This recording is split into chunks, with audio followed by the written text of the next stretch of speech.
Hi, my name is Don Hudson, and I teach here at King University. I'm the chair of the Philosophy and Religion Department, and I've also been kind of the major hand in designing the course that you're taking now, Foundations of Christian Thought and Practice. We've worked on this course now for about 4 to 5 years, and if you're watching this, then most likely you're taking this course online. And of course, here at King, we go for 5 to 15 weeks. So maybe you're in the 5-week, or maybe you're in the 15-week. Either way, we wanted to basically tape introductions to both this course and also the themes that we are going to deal with. And so what I'd like to do in just the next few minutes is kind of walk you through how to approach this class, how to think about this class, and then a little bit of what we're going to do. So first of all, let me use a term that you're going to hear many, many times this semester, and that is a Christian worldview.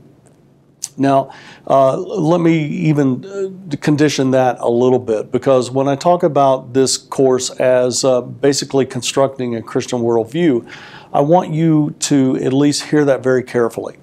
Obviously, here at King, we are a college that is Christian, and we are affiliated with the Presbyterian Church of the United States of America.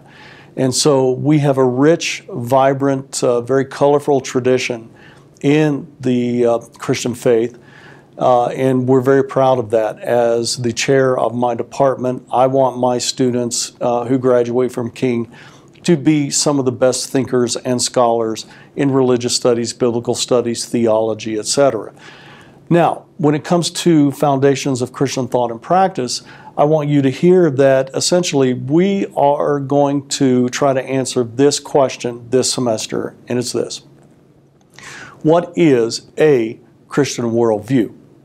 And I talk about it that way because I want you to understand that I'm not asking the question, what is your Christian worldview? It truly is, what is a Christian worldview? And let me tell you why we're approaching it that way. Again, King is a college that is Christian, and we see ourselves very much within that tradition. But we also understand that not all of our students are in that tradition. As King has grown, and I think this is great, as King has grown, essentially we have all kinds of students. We have students from mainline congregations, from Baptist congregations, from Bible-related congregations. We have students who are agnostic. We have students who are atheist. My guess is, obviously, you're within that parameter. And let me say that we want you to feel very comfortable as you approach this class. If you come from a Christian tradition, then welcome. We hope you walk away from this class knowing your faith and your tradition much better. One of the things that I'm most passionate about is if someone calls themselves a Christian, then that doesn't mean we throw our minds out, that we check our minds at the door. We want you to be informed, educated, objective in what you believe. And so hopefully this class will be of great benefit to you. Hopefully you'll learn much more about the Old Testament and the New Testament, and also about your Christian theology. You may be many of our students who would say, look, I don't even believe in this. I'm in such and such a program, and I don't even want to take this class, and I don't understand why I need to take this class. Well, hear from me that I understand that, and in many regards I don't blame you. But I also want you to hear that we want each student who goes to King to have at least one course that covers a Christian worldview. And I'm going to use a different term here, and you can look this up. We want you to be conversant with a Judeo-Christian worldview. So that, if I can put it this way, if I sat down with you for 15 minutes, and whether you're a Christian or whether you kind of see yourselves as a Christian, or if you would say, look, I'm an atheist and I don't really care for faith, whoever you may be, wherever you're coming from, again, I'm going to emphasize, you are very welcome here. And don't feel like you've got to pretend to be someone else when you begin to write the Christian worldview, when you begin to write the critiques in this class. We want you to be honest, and you are free to be honest. You don't have to pretend to be someone else. I want this to be a class that is rigorous, but also that invites you to be exactly who you are. So if I sat down with you for 15 minutes over a cup of coffee and ask you one question, after you're done with this class, I want you to be able to answer that question very well. And here's the question. What is a Christian worldview? And hopefully, again, wherever you may come from, you can give a good, objective, honest, rational, informed, educated answer. This course is here to teach you a Christian worldview, not from necessarily a faith perspective. Yes, I come from a faith perspective, and that's very important, and your professors come from a faith perspective, but we want you to be able to answer that question from an academic, objective, informed, educated viewpoint. So maybe you're worried about this class. You're like, I'm not even a Christian. I hope that you'll stop worrying right now, because I hope this class will actually be engaging and somewhat entertaining for you, and that after you leave, we're not trying to convert you to the faith. After you leave this course, you'll be richer in your understanding of a Judeo-Christian worldview, and you will also be very cognizant of a liberal arts education. All right, so if I sat down with you and asked you this question, what is a Christian worldview? Essentially, I hope you would have 2 or 3 big ideas. All right, so think about this. The major paper this semester is for you to write out a Christian worldview. What I want you to think about is what would be the 2 or 3 most important themes related to a Christian worldview. In other words, what is essential? What are the big ideas? And so let me go back to this analogy that I'm using. If I sat down with you over a cup of coffee, 15 minutes, and I said, what is a Christian worldview? You could go, well, number 1, this is important, and number 2, this is essential, and then number 3, this is very important to be a Christian. What I'm doing here is I'm asking you to pick, and here's the word, the essentials. So for instance, most Christians believe in baptism, but that's where it ends right there. Almost every Christian disagrees with the other Christians about what is proper baptism. Well, I want you to know in this course, yes, baptism is a theme. It is a big idea. That's another word for theme.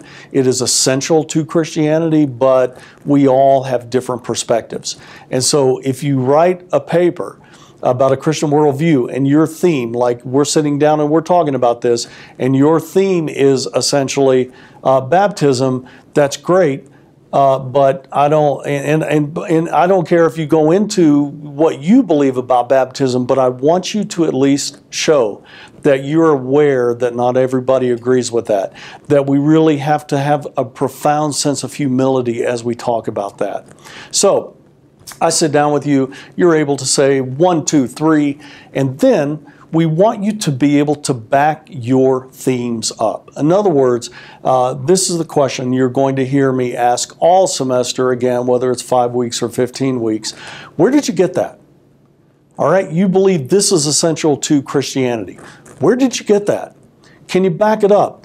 What you're going to see this semester is I'm going to be talking about a Christian worldview, and essentially I've chosen 12 themes. Okay, so if you sat down with me, it would take more than 15 minutes, unfortunately for you, but I have 12 essentials that if you threw one out, I don't think you would have a Judeo-Christian worldview. So this semester, we're going to talk about 12 themes, 6 from the Old Testament, 6 from the New Testament, and what I will try to do with every theme, and you'll see this in your workbook, I'm grounding each theme in the Christian Scriptures. So if I'm coming up with a theme and you were to ask me, hey Hudson, where'd you get that? I hope I can back that up. The other thing we want you to do is to be able to essentially practice what we call comparison contrast. So as we go through this semester, like the third theme is God is one and incomprehensible. I'm going to talk to you about the difference between monotheism and polytheism. Judaism will be the first major religion that talks about monotheism, and it becomes central to both Judaism and Christianity. Well, I'm going to talk about the difference between Judaism and Hinduism, between monotheism and polytheism. And I'm not going to do that in such a way to go, well, Judaism is really right, and wow, Hinduism is really stupid. No, again, we're in college and we're getting a good, objective, informed education. What I'm going to do is show you the difference without trying to make value judgments. What is the difference between a monotheistic and a polytheistic worldview? What is the difference between Judaism and Hinduism without saying one is right or one is wrong? So again, this course is trying to answer the question, what is a Christian worldview? And eventually, I want you to be able to pick 2 or 3 in your final paper, so be thinking about that now. While we're doing this, I'm going to pick 6 themes from the Old Testament and 6 themes from the New Testament, and essentially when you end this class, hopefully you'll be better informed, and you'll also begin to do some of your own critical thinking, some of your own construction. All right, well, I'm going to wrap this up. Feel free to contact us at any point. Even though this is online, we as King professors want to be as accessible as we can be. So you can text us, you can call us, and you can email us. And typically my rule is I want to get back to you within 24 hours. So welcome to this course. I hope you're free to think in this course and to be very honest, and know that I also want to be very accessible.